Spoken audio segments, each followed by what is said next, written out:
শ্রীমদ ভাগবত একদা নৈমিষারণ্যে গত বৈগুণ্যে বিস্তৃত পুণ্যে সকল জনগণ মান্য সনুকাদি ষষ্ঠী সহস্র ঋষিগণ ছিলেন শ্রোতা। ব্রহ্মহর্ষণ নন্দন চরণ পরায়ণ ছিল শ্রী সুত গোস্বামী প্রভুপাদ ছিলেন। এদিকে অমোঘ ব্রহ্ম শাপগ্রস্ত সদা হৃদয়গ্রস্ত ব্যক্তিয় ইন্দ্রিয় প্রস্থ গাতিরস্থ পাণ্ডব ক্রোধভব উত্তরার গর্ভজাত মহারাজ পরীক্ষিত সমীর মুনির পুত্র শৃঙ্গীর অভিশাপগ্রস্ত হয়ে স্বজন স্বগৃহ পরিত্যাগ করে শুদ্ধ শরীরা ব্রহ্মকুণ্ড তটে শুক্লা নামক স্থানে প্রবসনে প্রাণ ত্যাগ করবেন বলেন।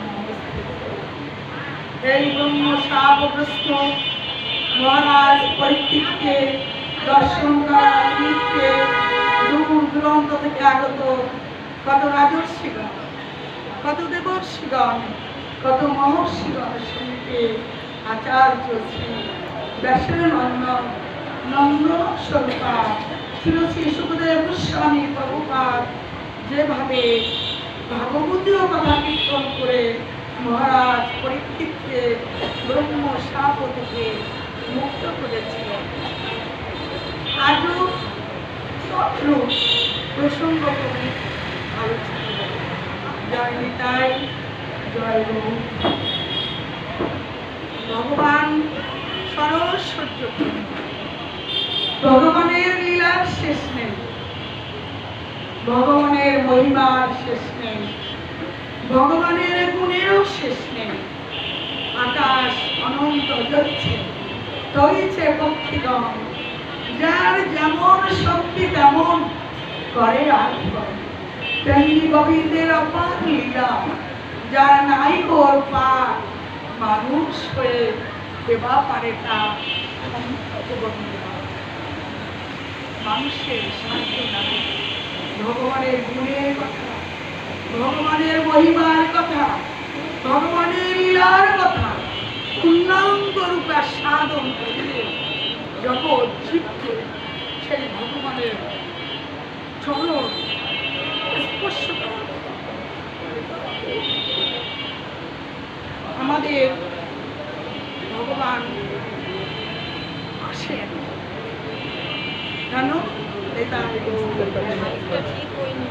অনুগ্রহ ভূতানাং মানুষিং দেহমাস্তিত ভজতে তাদৃশিং প্রিয়জা সুতাতম পরভাবে।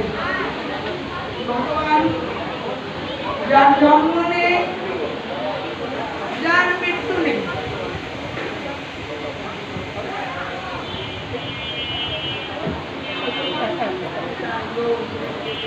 মানে সাউন্ড খুব কম দেয় এই কারণে। ভগবানের জন্ম নেই, মৃত্যু নেই, তাহলে আমরা ভগবানকে কেন পূজা করি? ভগবান আমাদের মন্দিরে বিগ্রহে আসেন কি করে? যে শ্লোকটা আমরা শ্রবণ করলাম, অনুগ্রহ ভূতানাং মানসিক অনুগ্রহ করার জন্য, কৃপা করার জন্য আমার বিভিন্ন সত্য কারণের কারণ তিনি মানব ধারণ করে দেবুজ মুরলীধর শ্যাম সুন্দর নরলীলায় হয় তিনি বংশীধর এবং ভগবান নিজে কৃপা করার জন্য তিনি মানব লীলা। তবে এই ভগবানের কথা ভগবান দুটি ভাবনি এখানে আসে। একটা হচ্ছে কি তার লীলা, আর একটা হচ্ছে কর্ম।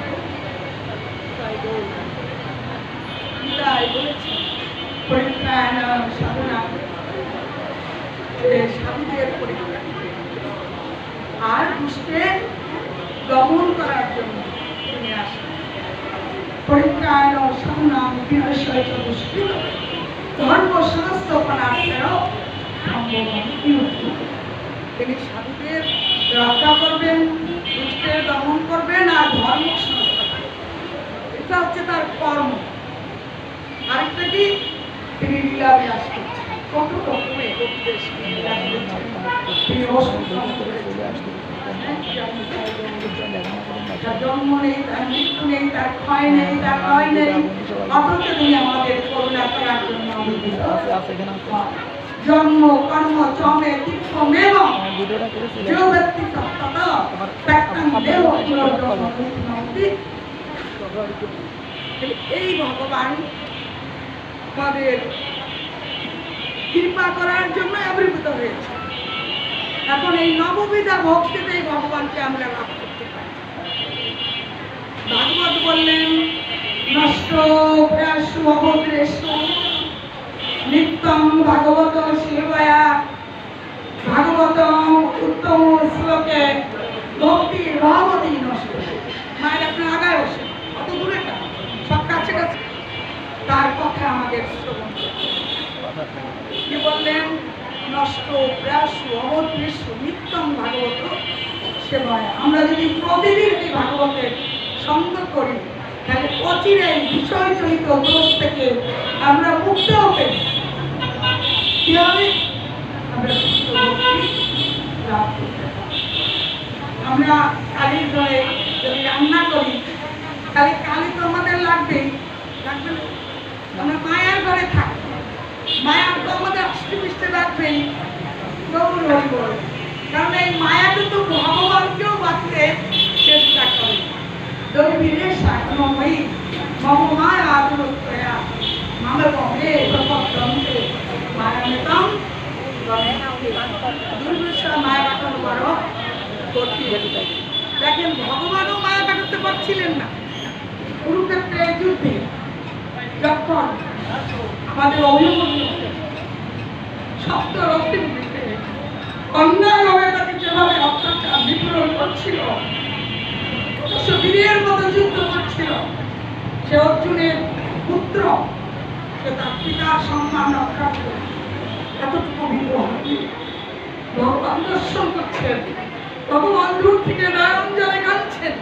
ভগবান করতেই পারতেন না, যারা ভক্তকে রক্ষা করি করেননি, কারণ প্রারব্ধ কর্ম সবারই ভোগ করতেই হবে। পিতাই গৌর, এই জন্য বলছে ভগবানের কথা আমাদের শুনতে হবে। কারণ আমরা তো গৌত করি না, শাস্ত্র করি না, পর্বত সমন্বিত আমাদের অনেক অনেক গ্রন্থ আছে, ভাগবত, পুরাণ, উপনিষদ, শ্রীমদ ভগবত গীতা আমরা কজনে পড়ি। ভগবান যখন কৃষ্ণ লীলা শেষ করে যখন চলে যাচ্ছিলেন নিত্যধামে, তখন অর্জুন ভক্ত বললেন, হে গোবিন্দ, তুমি চলে গেলে আমাদের কি উপায় হবে? তোমাদের তো ভয় নেই, ভাগবত শাস্ত্র আমি রেখে যাব। ভাগবত আর আমি এর ভিতরে কোনো তফাৎ নেই। তাহলে গ্রন্থ ভাগবত, শব্দ ব্রহ্ম, ভগবান কোথায়? ভগবানের কথা। এজন্য ভগবানের কথা আমাদের শুনতে হবে। ভগবানের লীলার মধ্যে এত বিশাল শক্তি নিহিত আছে যে হৃদয়ের অন্ধকারকে দূর করে, কামনা বাসনাকে নাশ করে সেখানে প্রেমের উদ্রেক ঘটাবে। এই শক্তি আছে ভগবানের এই লীলা, কি আছে ভগবানের কথায়। এত শক্তি ধরে যে তোমরা যদি একান্ত মনে শ্রবণ করতে পারি, তাহলে তিনি জীবের প্রতি অনুগ্রহ করে তিনি চিন্ময় লীলাকে কি করবেন? মৃন্ময় করে জগতের প্রত্যেকের মাঝে এই জন্য বললেন মানসিক দেহ পৃথিবীতে এই সমস্ত লীলাকে আনয়ন করেছেন জীবের প্রতি কৃপা করে। এই ভক্তের প্রাণের সম্পদ। তাহলে কি হলো? ভগবানের কথা আমাদের প্রাণের সম্পদ হওয়া উচিত। ভগবানের কথা মন প্রাণ দিয়ে শ্রবণ করা উচিত। প্রাণের অভিনয় দিয়ে মানবে বসিত আকুল করিবে মন। আপনি যদি একান্ত মনে ভগবানের কথা মন ও প্রাণ দিয়ে শ্রবণ করেন, তাহলে কি হবে, আপনার হৃদয় মন প্রাণ শীতল হয়ে যাবে এবং আপনার ত্রিজগতে যত দুঃখ আছে, যত যন্ত্রণা আছে, সমস্ত যন্ত্রণা দূরীভূত হয়ে শান্তির সুশীতল মাইয়া স্নাত করবে। এই জন্য বলছে তোমার কথাই অমৃত, তব কথামৃত তপ্ত জীবনম কবি গিরিত কলমশাপহম শ্রবণম মঙ্গলম শ্রীমদ দত্তা কবি গিন্নাথকে হৃদয় কথায় এতই অমৃত যে পিতার যারা দক্ষিণজি তোমার কথা শ্রবণ করে পিতার জালকে একাবিত দূরে নিক্ষেপ করে সেখানে শান্তির জোয়ার হৃদয়কে শীতল তোমার কথা অমৃত কৃষিত হৃদয় শান্তির সুশীতল তোমরা ভগবানের কথা শ্রবণ করবে। হরে কৃষ্ণ শ্রবণ করলে কারা শ্রবণ করবে সে কথা বলছে রসিকা ভূমি ভক্তা, রসিক ভক্ত, ভাবুক ভক্ত আর প্রেমিক ভক্ত সবাই শ্রবণ করছে। শ্রবণ কথামৃত তপ্ত জীবন কবি গীত কর্মসভা কবিরাও কিন্তু বলে শেষ করতে পারেনি। কি করেছে কি পারেনি, এটাই গৌর হরিব। তাই আমরা যদি সবসময় গোবিন্দের কথা শ্রবণ করি, গোবিন্দের কথাই কোথায় কৃষ্ণ অখণ্ড মণ্ডলাকারং ব্যক্তং যেন চরাচরং তৎপাদং দর্শিতং যেন পরিপূর্ণ মণ্ডল সদৃশ্য যার আকার সমস্ত চরাচর যার দ্বারা ব্যক্ত, এই পরম চরাচর দ্বারা যা ব্যক্ত, এই পরম সম্পদ যা কর্তৃক প্রদর্শিত হয়েছে সেই শ্রী গুরুদেবকে আমি প্রণাম করি। শিবেরও নিস্তার লাগি নন্দ সুত হরি ভুবনে প্রকাশিত হন। এই গুরু কি আলাদা কেউ? সেই অনাদিরাদি গোবিন্দ নিজেই তো বলেছেন জীবের নিস্তার লাগি আমি গুরু রূপ ধারণ করি এই জগতে প্রকাশ করি। আমরা তো চৈতন্য চরিতামৃতে বলেছে জীব নিত্য কৃষ্ণ দাস তাহা ভবি গেল, অতএব মায়া বিষেছি তার গলায় ফাঁসি। কিন্তু কৃষ্ণ বলি যে জীব অনাদি বহির্মুখ, অতএব মায়া তারে দেয় সংসার। কিন্তু আমরা তো আজকে গুরুরই দাসত্ব করতে পারি, আমরা গোবিন্দের দাসত্ব করবো কি করে?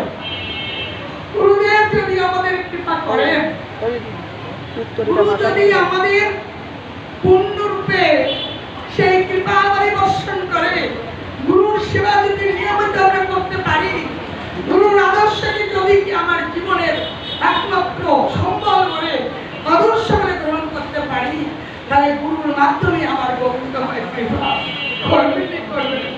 হৃদয়ে গৌর হরিব। আমাদের কোন গুরুর চরণে আশ্রয় নিতে হবে? জয় নিতাই গৌর হরিব।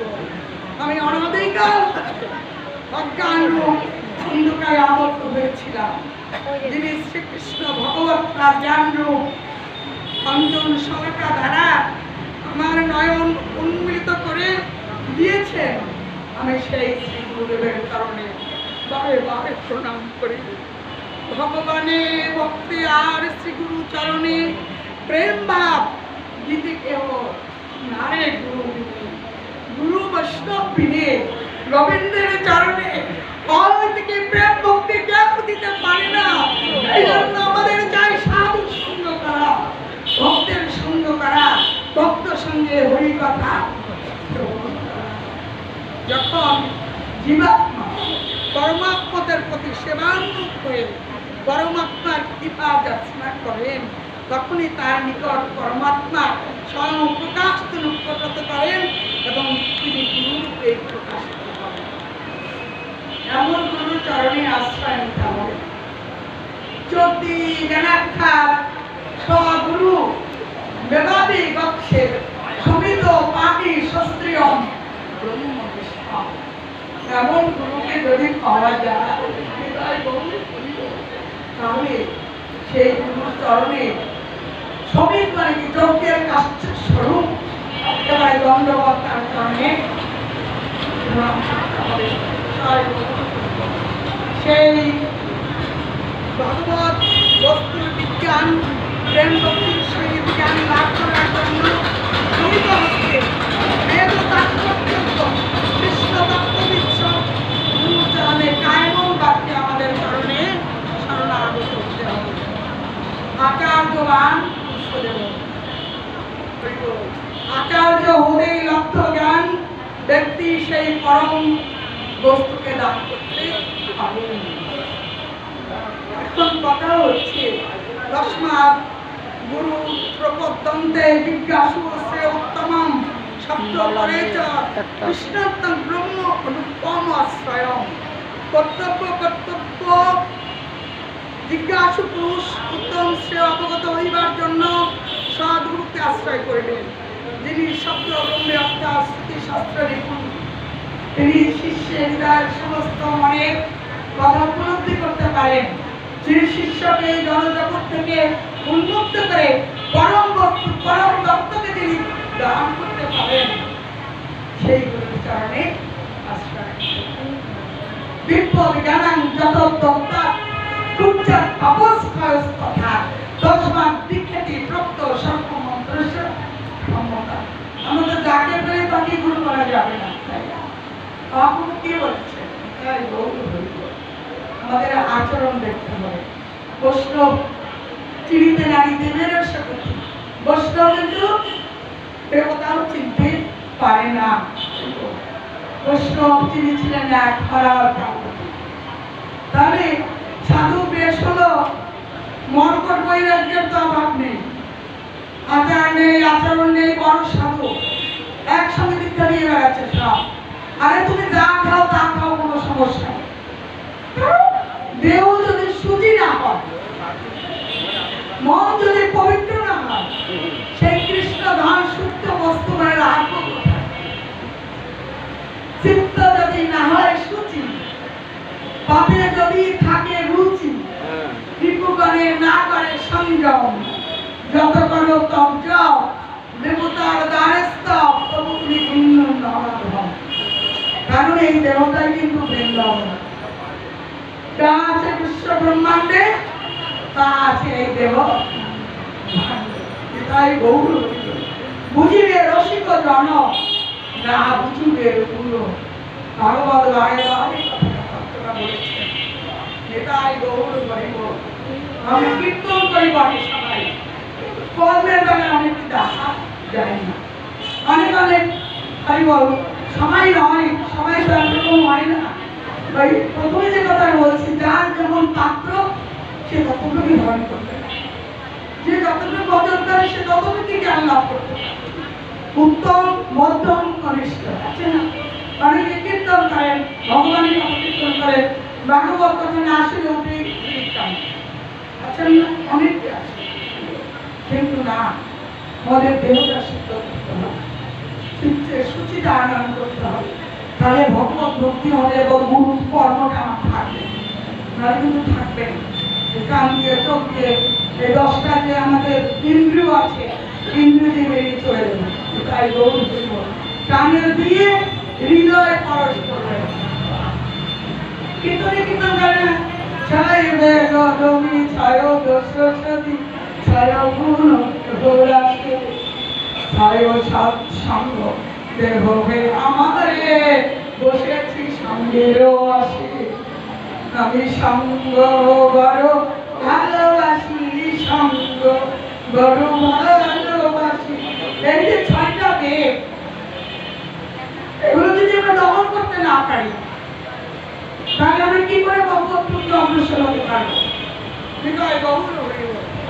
বাচ্যবেগ, মনোবেগ, ক্রোধবেগ, উদরবেগ, উপস্থবেগ, আর একটা কি? হৃদয় গৌর হইব। 6টা হবে না? বাক্যবেগ, মনোবেগ, ক্রোধবেগ, উদরবেগ, উপস্থবেগ। এই যে ছয় জীব হবে, আমরা তো জীব পাল্লা বসাই থাকতে পারি না, যা পাই তাই বিদায় গৌর দিব্যায় রসে ইতি ইতি ধাম কৃষ্ণগর পারায়ণ কৃষ্ণ কমন আমি পাই। তাই আমরা হরিবোধন করবো না? করবো তো অবশ্যই। জপ করতে করতে করতে করতে চিত্তের দিন শুদ্ধ হবে। তাহলে আমরা দুর্লভ জন্ম কিন্তু পেয়েছি। নাটকের মধ্যে যে কোনো সময় কিন্তু ভেঙে যাবে। হরিবল, আমরা মনে করছি এই আছি আর সারা জন্ম থাকবো, নিতাই গৌর হইব, কিন্তু নয়। যে কোনো সময় যে কোনো মুহূর্তে আমাদের প্রাণ প্রদীপ নিভে যেতে পারে। আইসো হবে, যাইতে তো হবে, তাই করেছো কি? কিছু করছো কি? নিতাই গৌর হইব। উপনিষদ বলছেন স্বপ্ন মায়ে যথা দৃষ্টম গন্ধর্বং নগরং তথা তথা বিশ্ববিদং কৃষ্ণং বেদান্ত সুবিচক্ষণয়। বুদ্ধিমান যারা, চতুর যারা, তারা জানে যে কোনো সময় আমার নাটকের মন্ত্র লেখা যেতে পারে। তারা সকাল সকাল ওই কারণে স্মরণ আনতে হয়। স্মরণ দিলে কি হয়? মরণ হয় না। আশা বলব এবার গৌর